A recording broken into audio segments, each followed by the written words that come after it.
O ano era 2006 e durante o exorcismo, o padre Francesco Bamonte ouviu o demônio gemer essas palavras.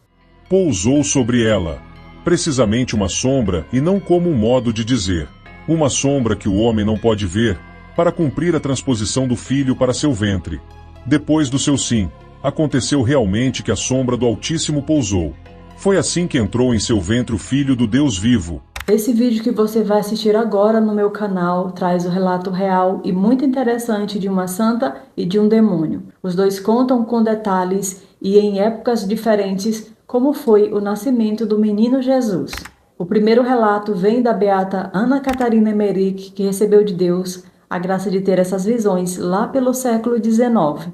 Já o relato do demônio foi extraído de um exorcismo feito pelo padre exorcista Francesco Bamonte. E ele escreveu um livro chamado A Virgem Maria e o Diabo nos Exorcismos, onde ele conta tudo o que o demônio falou sobre a noite do Natal. Naquele dia, enquanto o padre rezava, ouviu-se de repente um forte grito na sala. O demônio começou a gritar com muita raiva sobre a anunciação da Virgem Maria. Quando aquele arcanjo chegou, ela não duvidou. Acreditou. Ela conhecia as Escrituras. Sabia quem tinha no ventre e guardava-o. Estava sempre em silêncio, com os olhos baixos, sorrindo. Tão bela. Exultava em espírito. O seu Senhor tinha a escolhido. O seu Senhor desceu. Ela que o ama tanto. Um amor profundo. Um amor que se pode palpar de tão forte que é.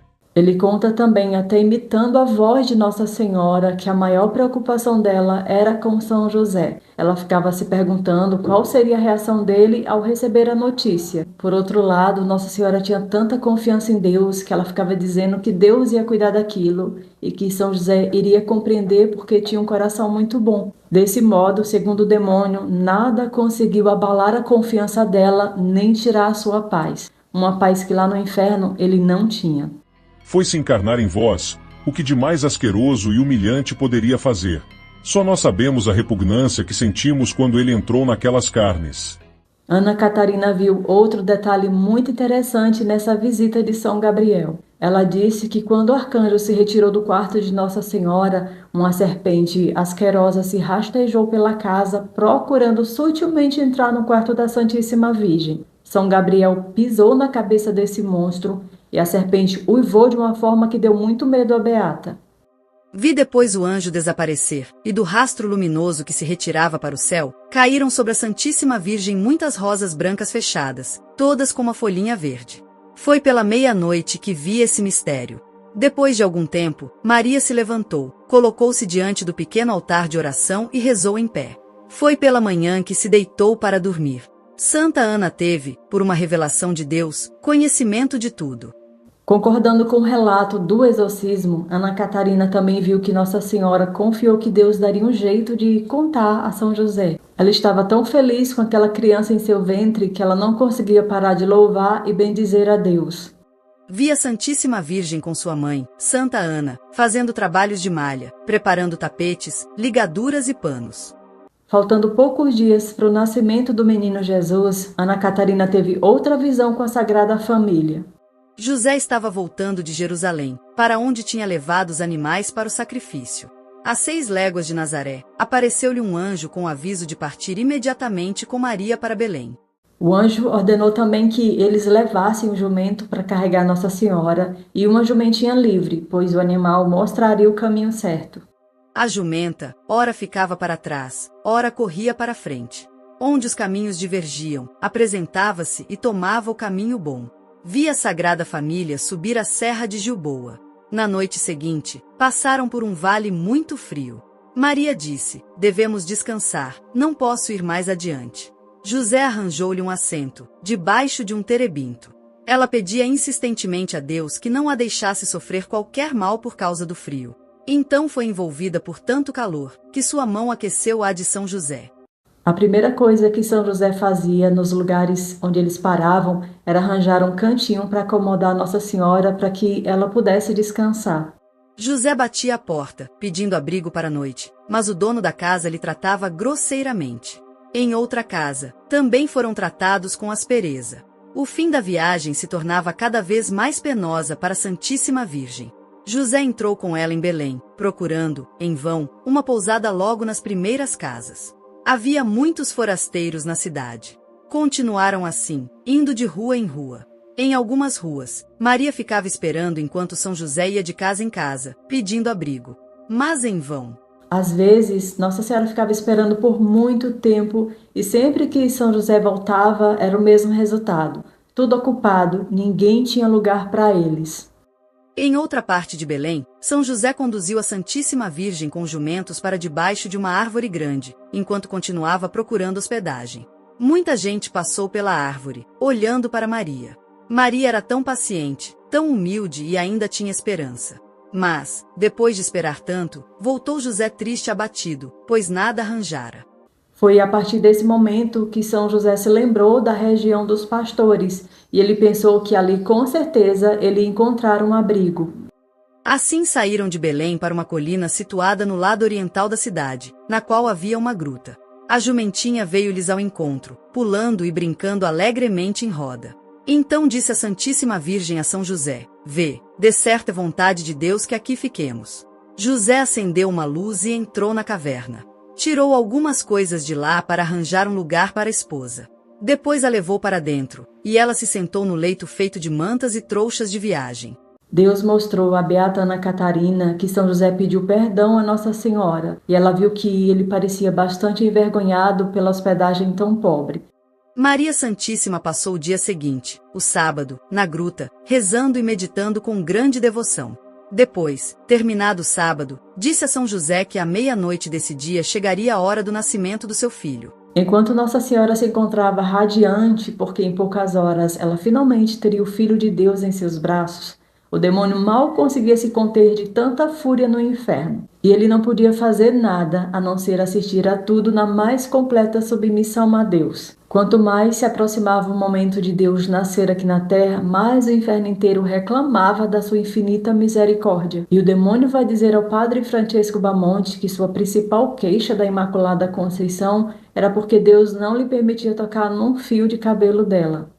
Tínhamos marcado a todos com o nosso selo, menos ela. Que afronta! Conceber sem pecado um de vós. Que afronta! A Imaculada é a maior afronta que o teu Deus nos poderia fazer. E depois, ele que encarna no vosso corpo feito de parasitas. Ela é só carne. Eu sou espírito puro. Ela mais alta do que eu? Não. Eu sou espírito. Ana Catarina Emerick relata também os minutos finais do nascimento de Jesus. Quando Maria disse ao esposo que o tempo estava próximo e que a deixasse e fosse rezar, José obedeceu. Ao sair, olhou para trás e viu agora a Santíssima Virgem rodeada de chamas. Toda a gruta estava iluminada por uma luz sobrenatural. Ela estava de joelhos, coberta de um vestido largo, sem cinto. À meia-noite, entrou em êxtase e elevou-se do solo.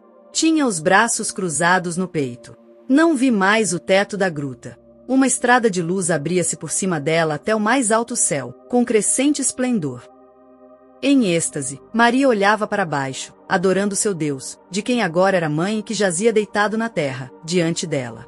Viu nosso Salvador qual criancinha, deitado no tapete, diante dos joelhos de Maria. Depois de algum tempo, viu o menino mover-se e ouvi seu choro. Foi então que Maria voltou a si. Tomou a criancinha e, cobrindo-a com um pano, apertou-a ao peito. Assim se sentou, envolvendo-se com o filho no véu. Apareceram anjos prostrados em adoração diante do menino.